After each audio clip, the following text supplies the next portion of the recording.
So today I'm doing a video on the M1 Garand.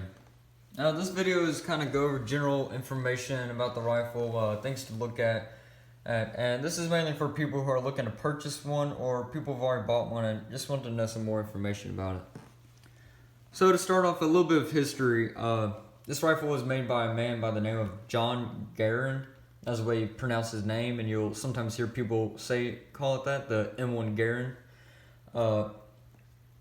This rifle was adopted by the United States government in 1936. It originally held 10 rounds and was chambered in 7x51, which is kind of a slightly smaller round than a 308. However, whenever it was adopted by the US, they changed it to 30-06 because they wanted a much bigger round. So to start off with is ammo. Now, your regular commercial 30-06 ammo, just regular ammo could damage the rifle. So that's why it's best to get 150 grain full metal jacket. Otherwise, it could damage the rifle in some way. It could crack the stock and such. I've seen videos on it. So the full metal jacket, you can find 150 grain soft point, which soft point is, in case you don't know, instead of kind of coming to a tip like this, it'll just kind of be flat on top. That causes the gun to jam and will cause rounds to kind of get stuck and, not really work properly. So that's something to make sure you get is the full metal jacket 150 grain. Now, brands wise, there are other brands, but the two brands that I know best, and the brands I know a lot of people use and that I know works for the gun greatly without doing any damage to the rifle, is American Eagle and PPU. Those are just the two best brands that I've heard. There are other brands, but those are just the ones I've heard. So M1 Garand clips. You can find these at stores or online or at gun shows for $1 a piece. I've seen them go over that, but $1 a piece is around what they're normally at, and that's what I would recommend buying to not overpay. A company that I know of is M1Garand.com. You can buy these in bulk from there. That's why I like it. You can buy like 20 of them all at once. And of course, there's this kind of common myth about the M1 Garand clip. Whenever the last round is fired and makes that distinctive ping, it alerts everyone in the area that you're out of ammo and has gotten American soldiers killed. But this is actually proven false, as there's a lot of noise going on during combat and such. So it's just kind of something that was heard. Now, the way you kind of reload a clip is, so you want to start off just kind of on this left side here, and I'll explain why here in a second. There are other ways of doing a clip, but this is the easiest way that I found. So you're wanting to start off on the left side and kind of use your finger to kind of push down on the back of the round. And the entire time whenever you do this, you want to maintain that pressure as you put in each round. Just kind of slide them in each time.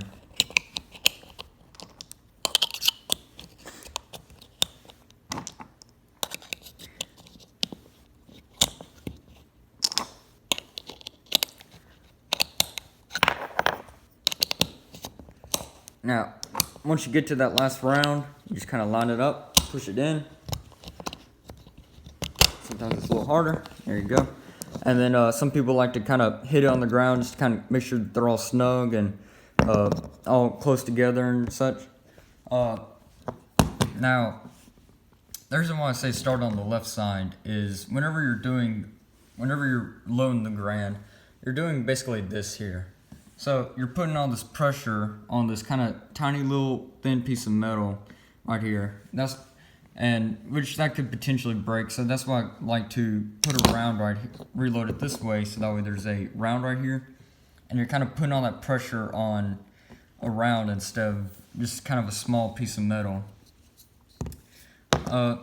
You can fire the Garand like this. It's fine. Tons of people do it. That's just kind of a small tip. It doesn't really matter. You can take it or leave it. Now, something that kind of scares people is the way you load the Garand. People are afraid that you'll get your thumb trapped inside. So basically, to avoid this, you just kind of stick it in. You want to kind of get your hand like this, just kind of your palm, and push against that bolt. Just kind of press down onto it. And this will prevent the bolt from flying forward and getting your thumb trapped in there and getting caught.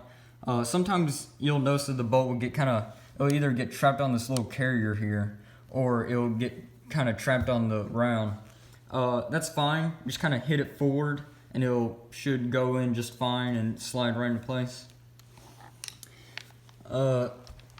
Something to look at is whenever you pull the bolt back, you'll notice this here.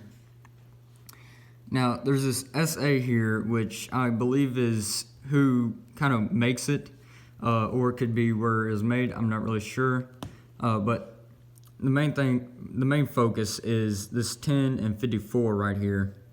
Now, this is whenever the barrel is made. So I know that this barrel has been changed out from the original gun. This one was made in November of 1942. However, here it says 1054, which means that the barrel was made in October of 54. So that's very common on Garands for the barrel to be changed out, just from years of shooting, and it's worn out the barrel and such. So don't get too worried about it.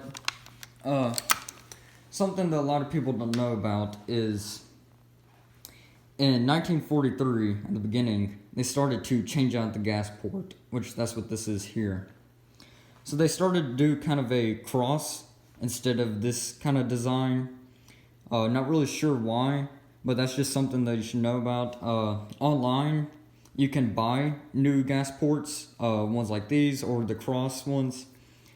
You can buy them to where they kind of drilled a hole on the bottom, and I believe that allows you to fire commercial regular ammunition. Some people like to do that so that they can use it for hunting, but that's just something for you to look into, to notice. Something else is the trigger guard.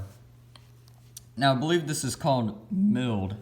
Correct me if I'm wrong, but basically in mid 1944, in the middle of 1944, they began to get rid of this kind of circle here, this kind of loop, and they began to do like this, just kind of little, instead of doing it like a loop, they would kind of just come across like there. I guess to kind of save on resources, but this is basically for disassembly. You kind of stick like something in there and just kind of push down, and then you could pull this whole trigger out and disassemble the rifle for cleaning and repairs and such. So that's something to look into. So if you have a rifle like mine that was made in 42, and you notice that you don't have that kind of loop, then your trigger guards have been changed out. That's something to kind of look into. Something else is the sights on the rifle. Let's see if I can get it here. If you notice right there underneath the sights, there's these little lines. That is to help with your windage, to know how many times you kind of turned it. The right knob here kind of moves this bottom piece and your sight to account for wind and all. And this left one right here kind of helps with elevation. So that's just something to kind of help you out to know how much to the right or left that you've done moved. That not that many people may know about.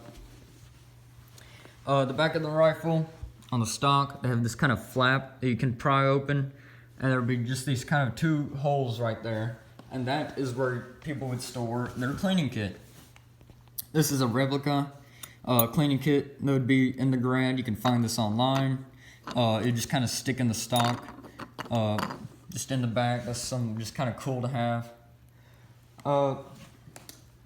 Moving on to bayonets. So, if you're planning on getting a bayonet, real M1 Garand bayonets are kind of hard to find. You're able to find them online, but it's harder to find in person. and they're around $200 a piece. So I went with the replica one, and another reason why I did was, so in 1943, yes, at the beginning of 1943, they started to get these 16-inch bayonets, cut them down from a 14-inch blade, like this one, to a 10-inch blade. And they also started to kind of, some of the older M1 Garand bayonets would have wood instead of like this kind of black here. They started changing those out and putting that black, and they cut them down to 10-inch ones.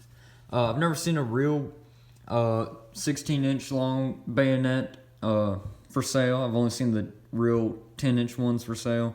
Like I said, they're like $200, a real one. So whenever I got this replica, I was looking around to make sure that there was no markings on any of them before I bought them.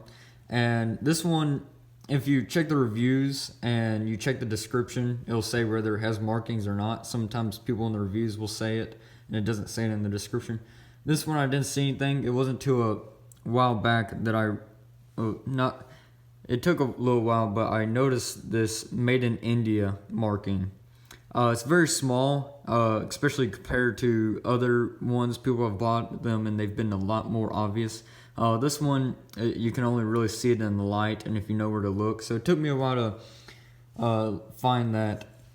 And if you do buy one, I noticed with this one, whenever I was putting it on, whenever I slid it on, it kind of did this thing where it'd be really hard to get on. And it kind of did this thing where it'd be real pressed up against the barrel, sort of like that. And it was just very difficult to get on and off. And I've had this for some time.